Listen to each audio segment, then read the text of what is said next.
Bienvenidos a el AI Deep Dive de este mes. Aquí volvemos con una persona que es bastante importante, creo yo, en el mundo de inteligencia artificial y ciencia de datos, que tiene una carrera de la cual todos podemos aprender.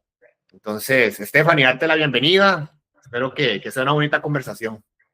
Muchas gracias, Jürgen. Es un placer, la verdad, estar acá. Gracias por invitarme. Súper, bueno, Stephanie tiene una bonita carrera, creo que de lo que yo conozco, Stephanie, bueno, es economista de la Universidad de Costa Rica, ahorita está, yo creo que ya finalizando su maestría en Ciencias de la Computación, y bueno, Stephanie tuvo una gran carrera en Walmart, ahí desde Decision Manager 1 hasta ser Data Scientist, ¿verdad? En su más máximo nivel, y luego trabajó también en temas de riesgo, ahorita estás con TransUnion, ¿verdad? Sí. Pero es una carrera importante, ¿no? Es para que ustedes se hagan una idea y vamos a conocer un poquito más de eso. Entonces, Steph, ¿qué hace que una economista se acerque al mundo de ciencia de datos? ¿Cuál fue el primer paso? Sí, esa pregunta me encanta. Siempre que me hacen esa pregunta, no sé por qué me ilusiona. Yo creo que ya conforme pasa el tiempo, ya más bien el hecho de responderla revela un poco que ya hay unos cuantos años encima, que ya no estoy tan chiquilla. Eh, Resulta que cuando yo estaba estudiando economía, pues mi primer trabajo, que lo amé, bueno, mi primer trabajo ya, digamos, como tuve otros trabajos antes de eso, que tal vez en otro episodio le podré contar, tal vez ya como más de historia para muchachos o muchachos que tal vez estaban empezando muy abajo. Pero digamos que cuando yo había pasado ciertas etapas, ¿verdad? Que son un poco más complejas, y me contratan en una empresa que se llama Leinsa, que gracias a una de mis mejores amigas, y empiezo a hacer algo que es registros médicos, que de hecho hace poco me enteré que ya hay una carrera universitaria al respecto.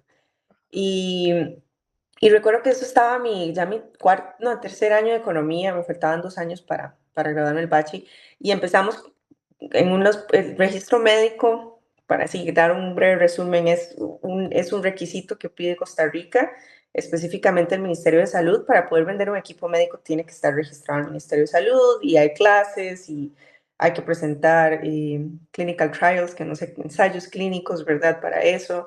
Entonces, eso es del área médica, o sea, imagínate, yo cero, pero me gustó tanto y me apasioné que empecé a hacer bases de datos y que cuánto duraban en aprobar y que cuáles eran las clases, y hasta terminé escribiendo un artículo del costo-beneficio que tenía eso para el país. Y a partir de ahí es que empiezo a darme cuenta que a mí lo que me gusta es ayudar a las empresas por medio de los datos a tomar decisiones. Y ahí empecé a brincar. Después de eso ya empecé una calificadora de riesgo y me di cuenta, porque en economía usualmente siento que hay muchos caminos en los cuales uno puede irse, pero el más usual es el académico, el sacar un doctorado, ¿verdad? El empezar a investigar o dedicarse en el Banco Central, ¿verdad? Toda la parte macroeconómica. Y es casi que podría decir que somos muy pocos los que nos salimos de ahí, y me di cuenta que realmente lo mío no era por dónde iba la inflación, ¿verdad? Tengo un muy buen amigo, Cefsa Daniel, ¿verdad? Que es experto en eso. Y yo dije, no, lo mío no es eso, lo mío es más como de, bueno, ¿cómo ayuda a las empresas a tomar mejores decisiones? Súper, sí. Entonces, en esa primera experiencia, sin poner el nombre de ciencia de datos, estabas haciendo ciencia de datos. O sea, Sí, sí, eso fue increíble. Te voy a decir, sí, gracias por otra vez entrarme. Resulta que en esos años no existía ciencia de datos, ¿verdad? O sea, no existía la palabra en sí cuando yo empecé. Y resulta que cuando yo después empiezo a trabajar para un banco, después de la calificadora de riesgo, y interesantemente querían que les hiciera proyecciones de liquidez, pero solo tenía un Excel. ah, Y yo decía, ¿cómo puede ser posible? Porque nosotros en economía llevamos cursos de econometría, y yo decía, no se cumple ninguno de los supuestos, ¿verdad? No, ¿qué supuesto de normalidad? Que si hay heterosexualidad, ¿verdad? O sea, no se cumplía nada. Entonces yo decía, sí, pero ¿cómo hago entonces para poder desarrollar modelos que no tengan que cumplir todos estos supuestos? ¿Cómo hago para utilizar los datos en vez de que los datos se tengan que acoplar a un modelo, verdad? Porque entonces ahí se pierde muchísima información. Y resulta que empecé a escribir en Google y yo creo que ya en ese momento estaban empezando a desarrollar algoritmos porque me llega un correo de una página, eh, ¿verdad?, de educación en línea y en eso no era ni siquiera ciencia de datos, creo como que en ese entonces era como Minería. minería de datos. Exacto. Entonces, cuando yo empecé a leer, yo dije, pero si esto es lo que yo estoy haciendo, esto es lo que yo ocupo. Y, y ahí empecé y ya hasta que ha evolucionado, a que ahora se llama ciencia de datos, ¿verdad? Y yo creo que ese es como uno de los mejores caminos, como cuando es más, creo que lo que dijiste al inicio, el propósito de negocio, de tomar mejores decisiones. Y yo tengo varios amigos y amigas que son economistas y cuando los que hacen ese paso a ciencia de datos son muy buenos, porque combinan la parte técnica con la parte de la decisión, ¿verdad? El comportamiento humano y demás. Y ya una vez que diste el paso en Walmart, como una pregunta importante es, porque Stephanie no llegaba muy apadrinada, usted llegó como a hacerse un nombre ahí. ¿Cómo se hace un nombre, Stephanie, dentro de Walmart? ¿Qué habilidades permitieron que la gente empezara a confiar en su trabajo? Sí, justo hace un rato tuve una reunión con mi equipo que les hablaba sobre eso. Yo les decía que un científico de datos pensaría que cualquier profesión, pero realmente un científico de datos, si quiere escalar, tiene que entender el problema, tiene que sumergirse en el problema, ¿verdad? Yo empecé en el área de governance, no sé si, yo creo que en eso no estabas vos en Walmart cuando yo empecé ahí, y, y resulta que viajo a Estados Unidos y una de las cosas que yo quise hacer fue setear reuniones con diferentes líderes, ver, aprender, y bueno, conocí, por ejemplo, estoy segura que a ella no le molestaría mencionar a Manisha, que para mí fue una gran mentora. Y, y a mí me interesó tanto esos paths porque siempre he tenido como muy en claro de que lo que yo quería era ayudar a las empresas. Y ahí es donde empiezo. Y sí tengo que decir algo. Primero decir que, bueno, pues como cristiana tengo que, ¿verdad?, reconocer que siento, ¿verdad?, es mi creencia que Dios me ha ayudado en todo. Pero una de las cosas que sí puedo decir es que he estado dispuesta a tomar proyectos que nadie quiere. He Ok. estado dispuesta a tomar proyectos que todo el mundo odia, ¿verdad? ¿Por qué? Porque el problema científico de datos, y era lo que le decía hoy al equipo, es que lo único que piensan es que ser científico de datos es desarrollar modelos. Ser científico de datos es quién hace el modelo más complicado de tal forma que sea tan difícil, pero los resultados son tan increíbles y es ahí donde estoy aportando. Entonces se quedan de lado muchos proyectos y esa falta de sumergirse en el problema, porque si usted se sumerge en el problema y usted ve realmente lo que está resolviendo un proyecto, usted se enamora del proyecto, usted se enamora del problema y usted se apasiona. Y yo recuerdo que en Walmart fueron casi 3 años sin tener vacaciones, ¿verdad? O sea, yo estaba tan ida junto con un estimado colega, ¿verdad?, que tenemos en común, Jersey, que nosotros estábamos, que no nos desviábamos de ahí porque sabíamos el impacto que tenía. Entonces pienso que eso fue lo que ayudó, ¿verdad? Un proyecto en específico donde nadie quería entrar, así como decimos aquí en Costa Rica, y nosotros le entramos y realmente llegó a calar muchísimo, tuvo mucho impacto. Súper, entonces ese punto de sumergirse en el problema, dar el paso atrás, que incluso esta metodología, el CRISP-DM, el clásico para data mining, habla de entender el negocio primero y cómo uno se le olvida. Pues yo destaco eso y la pasión, ¿verdad? Que entonces no es que yo por hacer algo que nadie entiende y ser el mae que programa, alguien va a llegar a darme un premio, sino que tiene que ser una combinación, que yo pueda sentarme con la gente de negocio y entender. Eh, y cómo fue también ahí, Steph? Entonces, estabas en Walmart, tenías esa pasión por resolver problemas de negocio. ¿Cómo hiciste para ir agregándole el conocimiento técnico? Que hay gente que siempre se preocupa. ¿Cuánta mate tengo que saber? Yo no soy tan bueno programando. Sí. ¿Cómo hizo usted para ir añadiendo esos skills dentro de su vida para resolver esos problemas? Sí, creo que la clave es los mentores, ¿verdad? Creo que la clave es a quién tenés al lado. Yo tengo que decir que no hubiera sido lo mismo sin Yersinio, ¿verdad? No hubiera sido lo mismo sin el apoyo de él como ingeniero. Y también, esto que me preguntas ahorita, en ese momento no se lo hubiera respondido, ¿verdad? Lo respondo ahorita ya unos años. ¿Hace cuánto estuve en John Wellman? Creo que salí en 2019. Ahorita, ya unos años más, creo que es el hecho de saber de que data science es un trabajo que no se puede hacer solo. Es un trabajo que requiere demasiado la colaboración de otras personas. Porque imagínate que en ese momento yo estaba tan frustrada porque que dependemos de engineering, que no me dan los datos, pero ¿por qué no me dejan crear el ETL, verdad? Pero ¿por qué governance me pide que tengo que hacer el onboarding de los datos? Que por qué tanto compliance? Que si ¿verdad? No es como yo solamente quiero los datos, Sí. deme los recursos, yo quiero correr ese montón de datos y ya, deme lo que ocupo y no me interesa si le cuesta o no a la empresa y yo le quiero enseñar esto. Entonces, recuerdo que hasta por eso fue que empecé a estudiar ingeniería, la maestría en sistemas, porque yo quería, según yo, convertirme en la experta en todo, hasta que llegó un punto en que ya estaba demasiado cansada tratando de aprender de visualización, de la parte de modelado con machine learning, de la parte de automatización, de data engineering.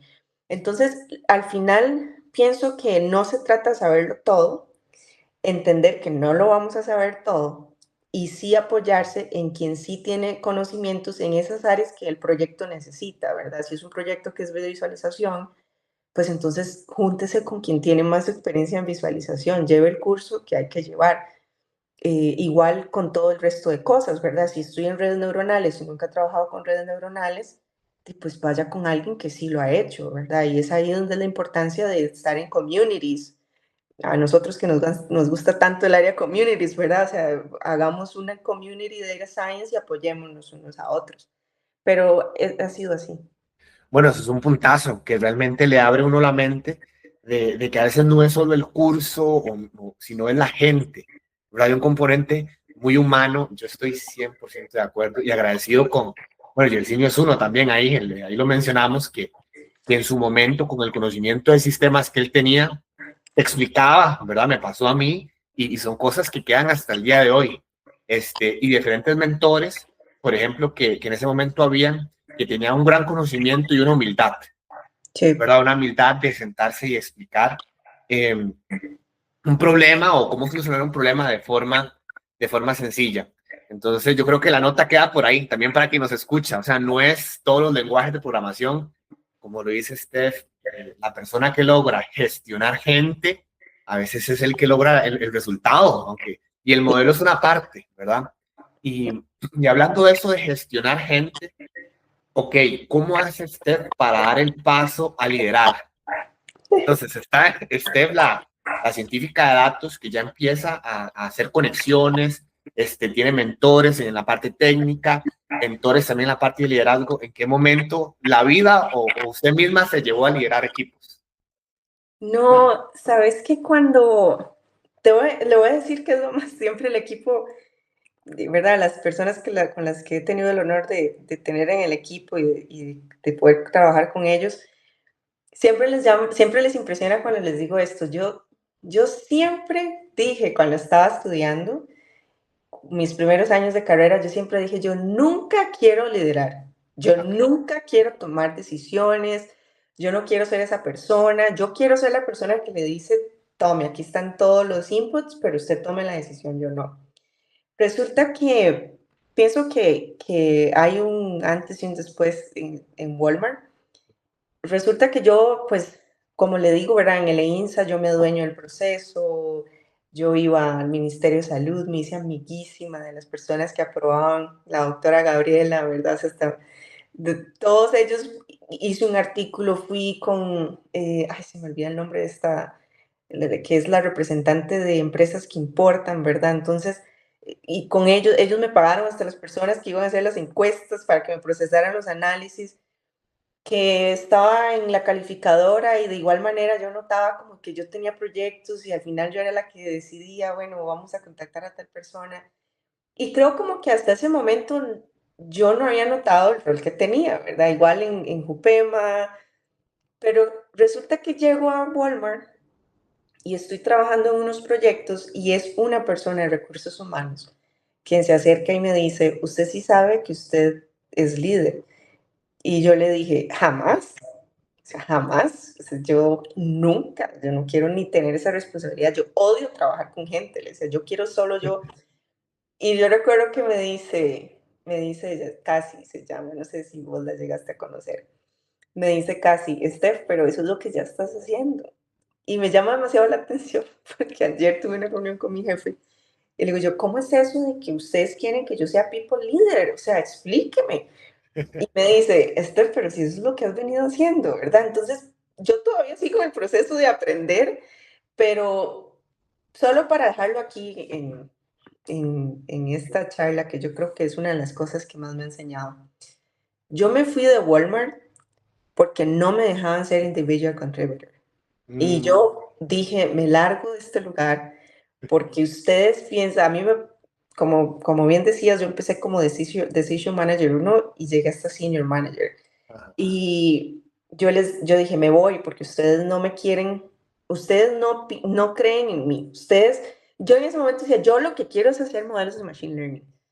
Y yo recuerdo que me decían, usted se va a aburrir en eso. Y yo decía, no, es que seguro que ustedes piensan que yo no soy lo suficientemente capaz de hacer eso. Ustedes seguramente por eso me dicen así, me decían, Steph, porque sabemos que sería muy increíble en eso, pero tenés estas habilidades, es que no la queremos ahí.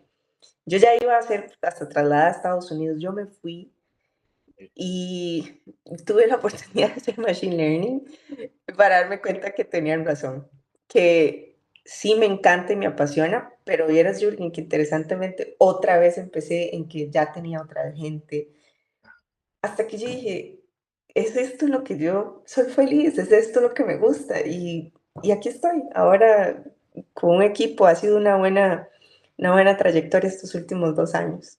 Y eso es yo creo que se extrae una muy buena moraleja porque para quien nos escucha, a veces la gente empieza a trabajar y de una vez quiere ser líder. Hay mucha gente que tiene esa tónica, como, bueno, ya pasaron 6 meses, ¿por qué no me ascendieron y pusieron personas a cargo? Y yo creo que hay un valor en el proceso, en la paciencia, y yo creo que yo lo he visto también que usted ha sido muy respetuosa del proceso también y Sí, que se ha dejado llevar con gente que también le dice en su momento, y creo que la vida, y bueno, Dios también, si Dios tiene un propósito en algún momento, usted tiene un plan, ¿verdad? Pero si Dios tiene un plan más grande, no hay forma a veces de quitarse. En ese ámbito, ¿qué le puede decir uno a la gente del proceso? ¿Verdad? Porque esto que Stephanie no son 2 años de carrera, ¿verdad? Este, ¿Cómo ahora usted que es líder trabaja con la gente que está con usted para que entiendan que es un proceso? Porque me imagino que hay ansiedades, hay gente ¿cómo sí. trabaja esa ansiedad con la gente para que entiendan que es un proceso? Si vieras que yo pienso que el hecho de que yo haya pasado, yo le voy a decir algo, yo soy demasiado terca, yo soy demasiado, poco a poco Dios me ha dado golpes necesarios para ir quebrando, pero aún así me faltan demasiados. Entonces, imagínate, o sea, renunciar al puesto que me estaban ofreciendo porque yo decía que yo lo que quería era hacer eso y si no me lo dan me voy. En vez de, lo que pasa es que, verdad, gracias a Dios que sí fue, porque realmente pude decir, mira, esto no es para mí, es esto otro. Yo sí tengo muchos, ¿verdad? En los años que llevo de tener gente a cargo, esas ansiedades existen. Creo que una de las cosas que más me gusta hacer es siempre participar en los procesos de contratación, ¿verdad? Aunque no me vayan a reportar a mí, no sé, de repente le van a reportar a alguien que me reporta a mí. Siempre me gusta estar en ese proceso justamente para escuchar qué es lo que hay en el mercado, ¿verdad? Y me ha pasado, y eso sí creo que es importante para, ojalá las personas que están en ese proceso de buscar trabajo, tienen expectativas súper altas, ¿verdad? Recuerdo hace poco un muchacho con una expectativa salarial altísima y le pregunto, bueno, pero ¿cuántos modelos has llevado a producción y cuánto ha tenido impacto en la empresa? En blanco. Y yo decía, wow, ¿verdad? Y eso me gusta mucho hablarlo con mi equipo, con todos, con cada vez que hay ansiedad, ¿verdad? Sobre todo los que están aprendiendo, porque hay algo que es gratificación inmediata. Y eso hoy lo hablaba con una persona muy especial. Si usted como persona, como data scientist, quiere gratificación inmediata, siempre va a haber una empresa que le pague un poco más.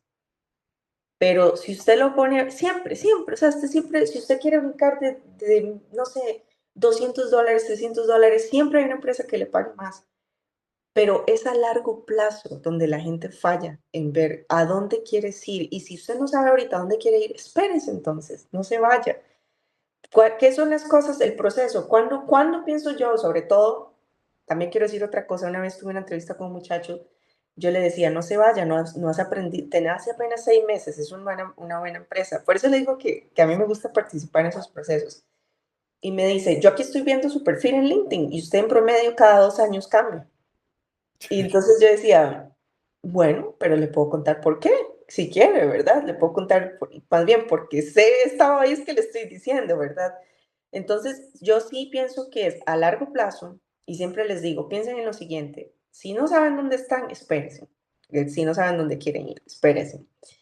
Si ya saben para dónde quieren ir y la empresa donde ustedes están, ya ustedes sienten que no están aprendiendo y no hay posibilidad de crecer, si ya lo habló con su manager, si su manager no es un buen manager, busque el que está encima de su manager.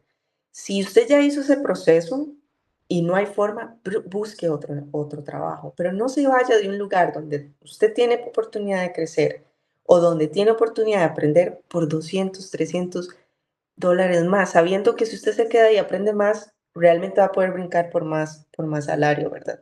Sí, bueno, yo que escucho esto, yo sé cómo hace uno, porque yo lo hablaba con unos estudiantes un día de estos, que a veces la gente le da un consejo y le dice, ponga atención a esto, pero uno no sabe el peso que tiene. Entonces, yo a eso que acaba de decir Esther, y lo tomo para mi vida también, porque es muy importante ese tema de ser paciente, y yo creo que de los proyectos, de los que, o sea, cuando uno más aprende es cuando uno ve el proyecto crecer, Sí, ¿verdad? Que uno, eso que dijo Steph, creo que es una buena pregunta y también mucha humildad de cuántos proyectos hemos llevado a producción y los hemos visto desestabilizarse o caerse o ver si tienen un impacto en el negocio. Entonces creo que le puede abrir mucho la mente a la gente que está ahí en la calle para que vayan a un lugar y si el lugar es bueno, que hagan carrera y que la tentación va a estar ahí, pero si hay una satisfacción en quedarse y generar también un impacto en una compañía. Darse a querer, podría decir uno también. sí, hay que darse, como me preguntabas hace un rato, no llegaste apadrinada, terminaste apadrinada, o sea, ¿cómo pasa eso, verdad? Es que hoy tenemos una visita de gente de Estados Unidos la próxima semana, y yo les decía al equipo, chicos, o sea, ustedes pueden ahorita ver esto como, ¿cuál es mi rol dentro de la empresa? ¿Cómo voy a ayudar yo a la empresa? Porque si uno se lo toma así, todo cambia. He tenido, ¿verdad? Mentís donde es como, es que lo que yo hago no impacta. Tuve uno de ellos y yo le decía, ¿cómo no impacta? Usted es la persona donde está la recolección de información primaria. Si usted no tiene esa información correcta, el modelo que produce la otra gente está malo. Entonces, ¿cómo no pueden ver el impacto, verdad? Da mucha lástima y la verdad es que me atrevo a decir que creo que el científico de datos hoy en día está muy, muy equivocado. Está muy equivocado y desubicado, ¿verdad? Donde, como bien decías, ya llevo 6 meses en este trabajo. ¿Por qué esto a mí no me promueve? O se acaban de graduar y es como, quiero $3,000 de salario inicial. Y yo digo, empecé con el salario mínimo y así me mantuve más o menos unos 3 años. No entiendo el mercado ahorita, ¿verdad? Lo que pasa, Jorgen, es que el proceso es doloroso, es difícil esperar, pero hacer las cosas como tienen que ser garantiza un crecimiento sostenido, estable, que hacer las cosas de solo por ya, ya, ya. O sea, llegar a un punto en donde realmente no sabe para dónde seguir en su carrera, se estanca, ¿verdad? Sí, y yo creo que se siente, uno en las compañías siente la gente cuando llega, incluso en altos rangos, cuando uno dice, esa persona llegó, pero ya se va. Sí, O cuando una persona llegó y se puso la camisa, bueno, pues anda de la camisa, que yo creo y rescato eso y me gustaría que pudieras andar un poquito más en qué tan importante es sentir la marca, porque has tenido la bendición de estar en buenas compañías y hay gente, la gente que va con la marca Jürgen, yo soy Jürgen y el gafete dice Jürgen, pero qué tan importante es sentir la marca en una empresa, cómo influye en nuestro trabajo. demasiado, demasiado. Qué interesante, porque ve que esta entrevista se alinea demasiado con lo que hoy hablé con mi equipo también, porque una de las grandes creencias que yo tengo, que no son todos los managers o no todos los líderes, es la parte de cultura. Uh -huh. Hay gente que dice, sí, no, la cultura, ahí se da lo que importa, al menos voy a hablar solo en Data Science, ¿ok? En Data Science lo que importa es darle a la gente grandes cantidades de datos para que puedan volverse locos haciendo modelos. La cultura no importa. Yo no pienso así. Usted puede tener los mejores datos, las más, ¿verdad? AWS, Hadoop, todo lo que usted quiera, que si la cultura no es correcta, se cae. Ahora, ¿dónde empieza la cultura? Puede ser que la empresa no tenga un buen branding, ¿verdad? Me ha tocado trabajar en empresas donde en todos los años que estuve ahí no tengo ni una camisa, ¿verdad? Walmart es excelente en la parte de darle una marca, ¿verdad? Yo vacilo, es como un culto, ¿verdad? O sea, usted siente como que quiere casi que, ¿verdad? Sí, se identifica. Walmart.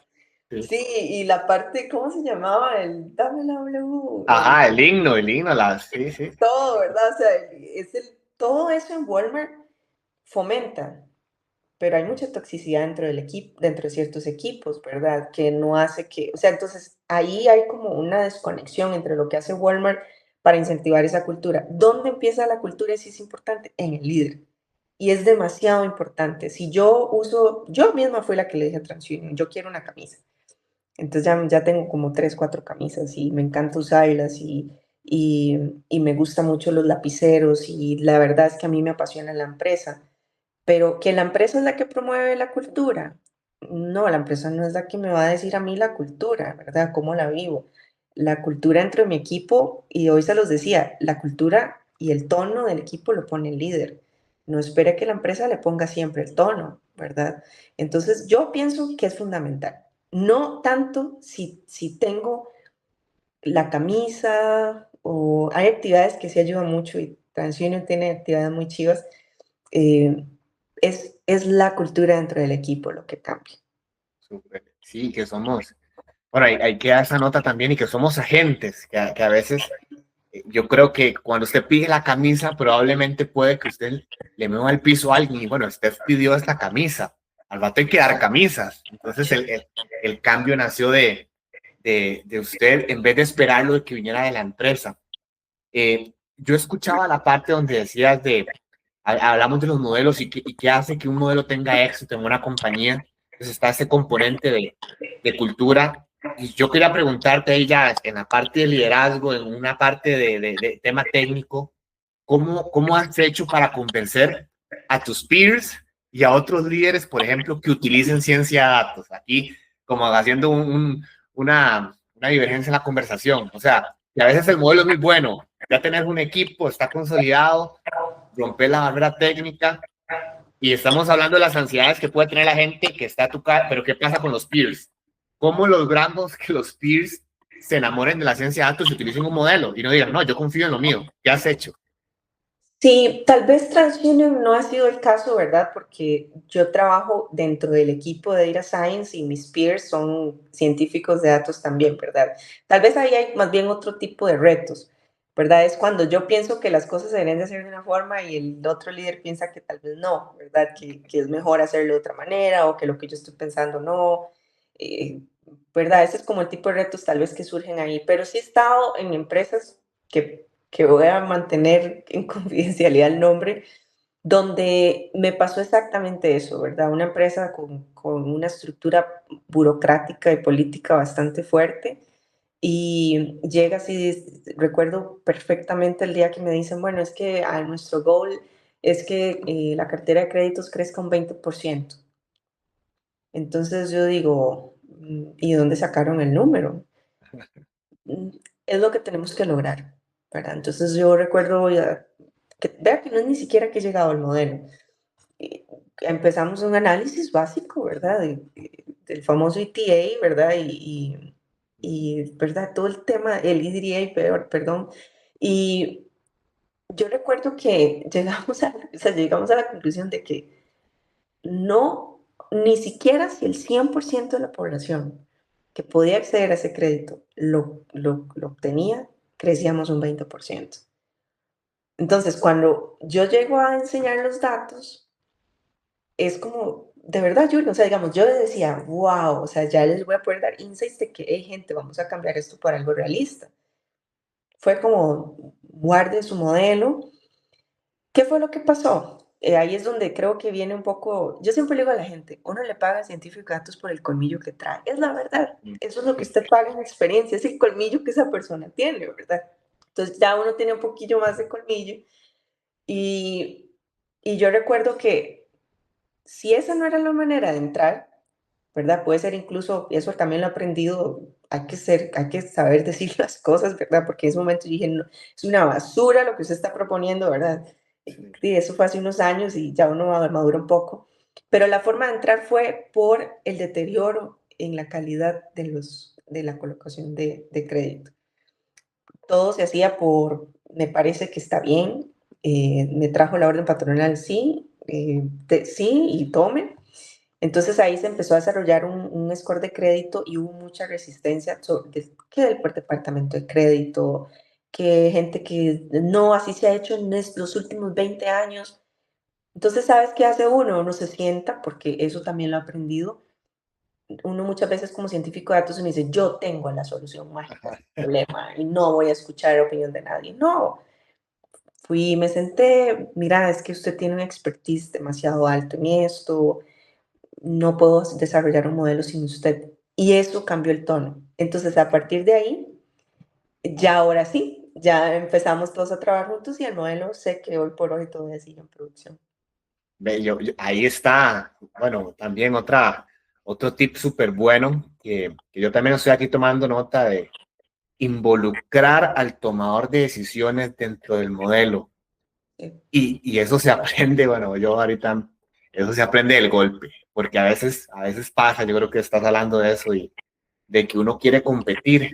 Entonces está el que toma la decisión basado en su experiencia y demás, y uno quiere competir como científico de datos para demostrarle qué tan equivocado está.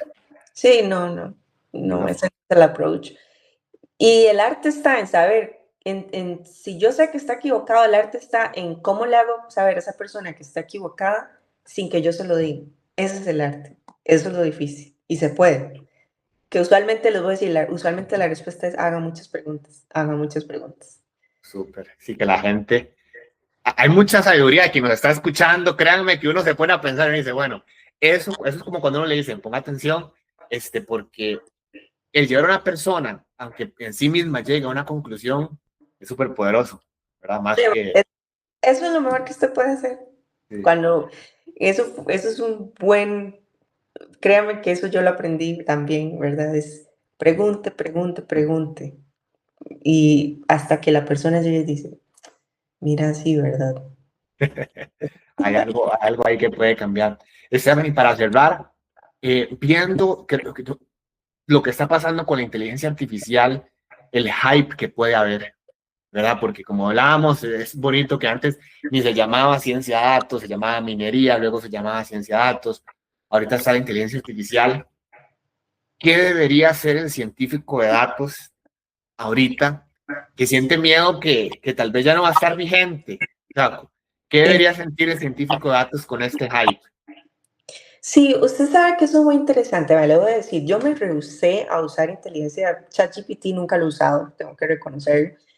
Vacilo porque ahora digo que soy íntima amiga de Copilot, pero me rehusé por mucho tiempo, o sea, que ¿hace cuánto salieron los LLMs, verdad? O sea, hace 2 años, más o menos, el último año es donde había un repunte, y yo hasta este año, hace 3 meses, empecé con Copilot. ChatGPT todavía no, estoy agarrada. Le voy a decir por qué. Pienso que el problema está, también me ha tocado ver eso, ¿verdad? Gente que es que Copilot o ChatGPT no me puede decir nada, no pueden desarrollar un bendito modelo. El problema está en cuando usted usa la herramienta para que piense por usted. Pero si usted usa la herramienta para que desarrolle sus pensamientos, es otra cosa, ¿verdad? Entonces, por ejemplo, cuando yo vi Valor, y eso me ha encantado, porque es demasiado bonito poder decirle a Copilot, no, usted está equivocado, esa no es la línea por la que tiene que irse, es esto lo que yo ocupo y usted lo empieza a corregir. Y hablaba hace un tiempo con alguien que tiene muchísimos más años de experiencia que yo en ciencia de datos, donde me decía, yo le digo, yo sí, yo agarro el código, pero yo lo reviso y le digo que tiene que corregir. Todos los científicos de datos pueden hacer eso. Vieras que no, vieras que he notado que muchos de ellos agarran, le dan copy-paste y es como si fuera la fuente de la verdad, como si eso... Ahora sí, tal vez ahí rápidamente, Jürgen, quizás para mí es un poco más complicado hablar desde un punto de vista de código. Justamente ayer y hoy le decía, me presentaron 2 proyectos espectaculares, ¿verdad? Y yo les dije, qué dichosos ustedes que pueden hacer eso, porque para mí es un duelo todavía. Cada vez voy más distante de que yo ya no hago código. En los últimos 2 años, si acaso he hecho código 2 veces. O sea, sí reviso cosas, sí estoy escuchando, sí leo, pero no soy yo la que estoy ahí. Entonces, como que hay un duelo ahí, ¿verdad? Yo todavía me sigo despidiendo, y, ¿verdad? Ahí sigo como que no, y ¿verdad? Ahí voy. Pero sí lo uso para otras cosas, ¿verdad? Con ellos yo lo veo y he visto con otra gente, ¿verdad? Donde no pueden vivir sin eso. Eso no debería pasar. Y para cerrar, decirte algo personal.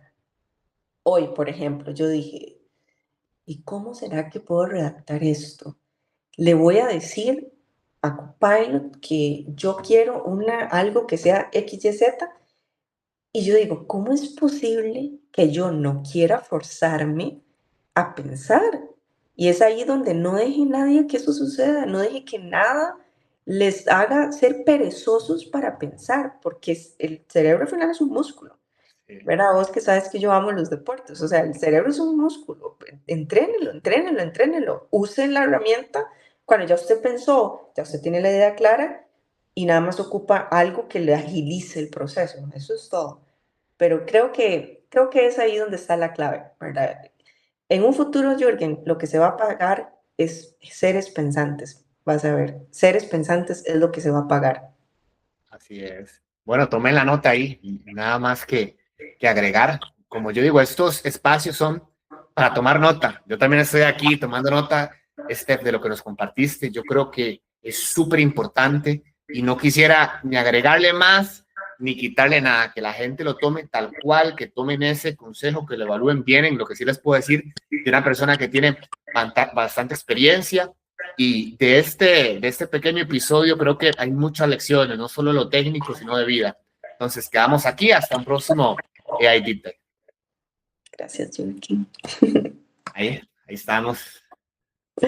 Jürgen, qué chiva episodio, de verdad que me haces como pensar en tantas cosas tan bonitas, ¿verdad? A veces uno como que olvida. De hecho, verás que hablaba hace poco y me decían, Steph, que usted no da clases.